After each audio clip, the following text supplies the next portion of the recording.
Welcome back to Sandra vlog. இந்த வீடியோவில் நான் என்ன சொல்ல போகிறேன் அப்படின்னா, எங்கள் ஊர் கூடங்குளத்தில் திருவிழா நடந்தது தான். அதுவும் ரொம்ப ஃபேமஸான 8ஆம் திருவிழா 9, 10 3 நாளில் நடந்ததை தான் நான் சொல்ல போகிறேன். நம்ம வீடியோஸ் பிடிச்சிருந்து அப்படின்னா சப்ஸ்கிரைப் பண்ணிக்கோங்க, லைக் பண்ணுங்கள், கமெண்ட் பண்ணுங்கள், ஷேர் பண்ணுங்கள். வாங்க வீடியோக்குள்ளே போகலாம். முதல்ல ஃபஸ்ட்டு 1ஆம் திருவிழாவிலேருந்தே ஸ்டார்ட் பண்ணிடுவாங்க. 10 days நடக்கும். ஃபஸ்ட்டு 1ஆம் திருவிழாவுக்கு கொடியேற்றிருந்தாங்க. அதை ஒரு லாங் வீடியோவாக நான் அப்லோட் பண்ணியிருந்தேன். இது 8ஆம் திருவிழா தான். 8ஆம் திருவிழாவுக்கு ஊரில் உள்ள எல்லாருமே கடல் குளிக்க போயிடுவோம். இது எப்போ வரும் அப்படின்னா, கரெக்டாக ஆடி பிறக்கும்ல, ஆடி மாதத்துக்கு அதுக்கு முந்தின வெள்ளிக்கிழமை தான் எங்களுக்கு 8ஆம் திருவிழா வரும். அப்போ தான் எல்லாருமே கடல் குளிக்க வந்துடுவாங்க.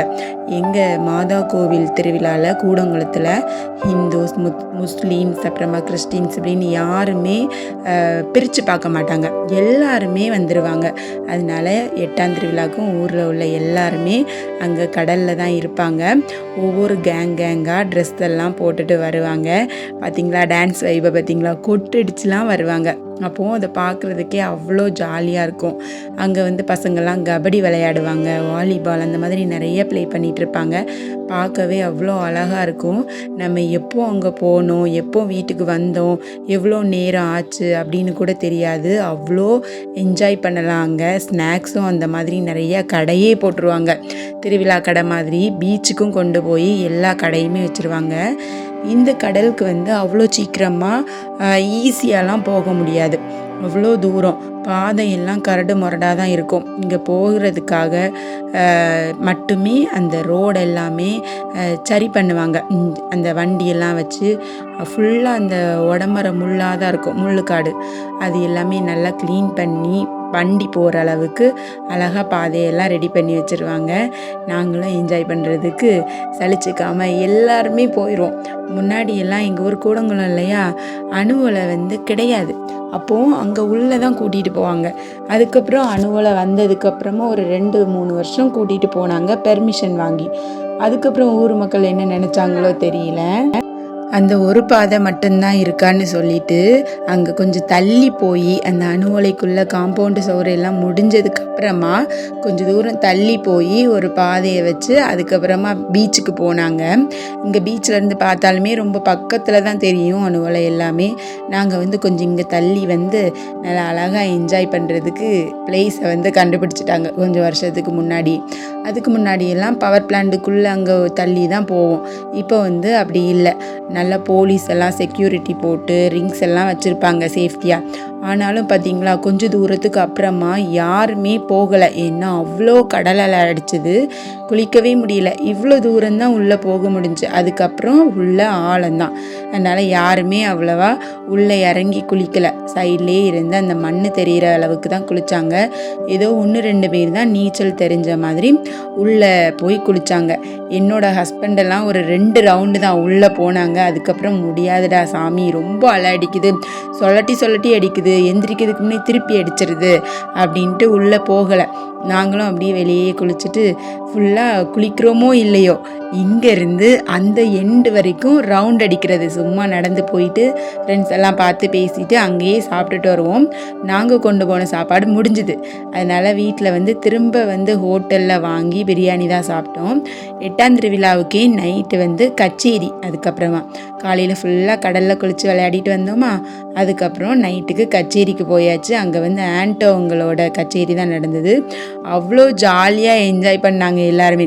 உட்கார்ந்துருந்தே டான்ஸ் ஆட வச்சுட்டாங்க. அவ்வளோ சூப்பராக இருந்துச்சு. அதுக்கப்புறமா 9ஆம் திருவிழா. இது 9ஆம் திருவிழாவுக்கு வீட்டில் ரிலேட்டிவ்ஸ் எல்லாருமே வந்துடுவாங்க. அவங்க எல்லாருமே சமைச்சி சாப்பிட்டு எடுத்துகிட்டு நைட்டு ப்ரேயர் அட்டன் பண்ணிவிட்டு சப்பர பவனி தான். சப்பரம் கிளம்ப ஸ்டார்ட் பண்ணியாச்சு.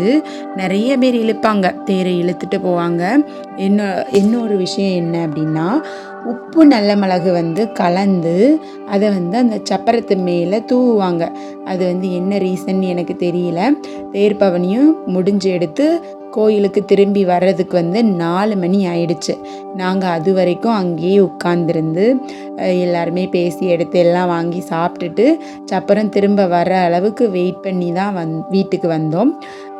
சப்பரம் வந்து வரும்போது அவ்வளோ அவ்வளோ பேரையும் எழுப்பி விட்டுருவாங்க. எந்திரிங்க, என்ன நிறைய பேர் தூங்கிட்டு இருப்பாங்கள்ல, எல்லாரையுமே எந்திரிச்சு சப்பரம் வந்தாச்சு அப்படின்னு கொடுத்து திரும்ப கோயிலுக்குள்ளே எப்படி அழகாக சேஃப்டியாக தூக்கிட்டு போனாங்களோ அதே மாதிரி இழுத்துட்டு வந்துட்டாங்க.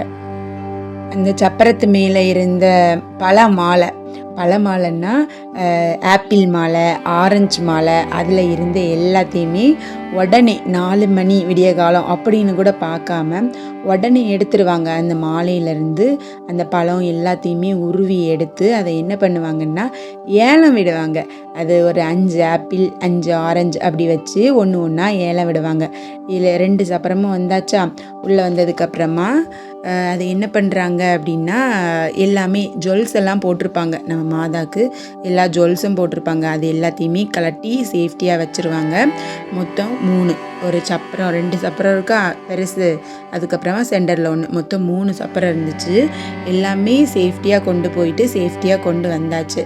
இதுக்கு முன்னாடி ஒரு தடவை ஒரு 5-6 வருஷம் அதுக்கு மேலே தான் இருக்கும், மாதா சுரூபம் வந்து சப்பரத்துலேருந்து கீழே விழுற மாதிரி வந்துருச்சு. ஒரு தெருவில் வந்து ரோடு ஒழுங்காக போடலை அப்படின்ட்டு கீழே விழுற மாதிரி வந்துட்டு பிடிச்சிட்டாங்க. அது வந்து ஊர் மக்களுக்கு மனசுக்கு நல்லாவே இல்லை. திரும்ப வந்து இனி அசனம் வைப்பாங்க 26ஆம் தேதி. கண்டிப்பாக வாங்க எல்லாருமே. அந்த 26ஆம் தேதி அசனம் வைக்கும்போது நம்ம ஊர் மக்களோட மனசு வந்து மாதா வந்து கீழே விழுற மாதிரி இருந்துச்சுல்ல, அதை சரி பண்ணணும் அப்படின்ட்டு அந்த டைமில் திரும்ப ஒருக்கா அசனம் டைம் சப்பரம் வந்து எல்லா தெருவுக்குள்ளேயுமே கொண்டு வந்தாங்க. அதுக்கப்புறமா அந்த ஒரு இன்சிடெண்ட் மட்டும்தான் அப்படி நடந்துச்சு. அதுக்கப்புறமா ஃபுல்லாக சேஃப்டியாக எல்லாமே கொண்டு போயிட்டு கொண்டு வந்துட்டாங்க.